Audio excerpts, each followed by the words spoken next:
राम राम शेतकरी बंधूंनो, मी कराळे डिआर आणि आपल्या कराळे ट्रिपल9 चॅनल मध्ये आपणा सर्वांचं स्वागत आहे. शेतकरी बंधूंनो, आज 30 जुलै व आज काही भागामध्ये जसे की परभणी जिल्ह्यामध्ये ढगाळ वातावरण आहे. परभणी जिल्हा असेल, हिंगोली जिल्हा असेल, नांदेड जिल्हा, लातूर जिल्हा या ठिकाणी ढगाळ वातावरण आहे. परंतु फारच एक तुरळक प्रमाणामध्ये शावर टाईप हा पाऊस काही ठिकाणी होत असेल. तसंच आज दुपारी त्यानंतर 4च्या नंतर काही भागामध्ये एक सर्वसाधारण तुरळक प्रमाणामध्ये हा पाऊस होणार आहे.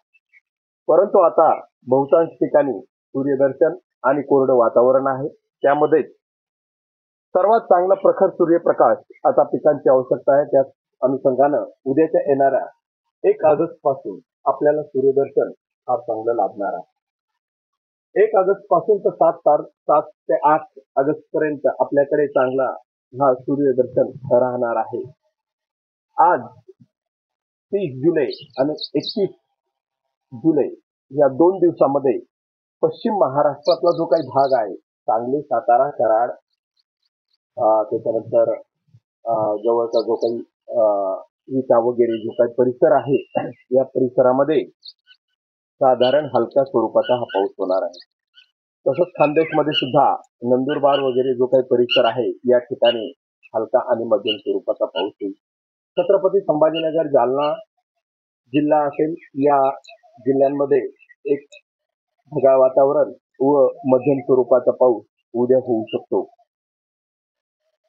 विदर्भातला जो काही भाग आहे, विदर्भातल्या भागामध्ये ढगाळ वातावरण व अकोला, शेगाव, बुलढाणा, मेहकर या भागामध्ये ढगाळ वातावरण राहून एक तुरळक प्रमाणामध्ये हलका पाऊस उद्या सायंकाळच्या वेळी होणार आहे.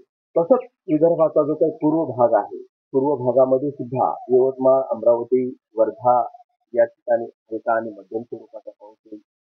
नांदेड जिल्ह्यामध्ये उद्या देगलूर, धर्माबाद, कंधार या जो परिसर आहे, या परिसरामध्ये सर्वसाधारण हलका पाऊस राहील.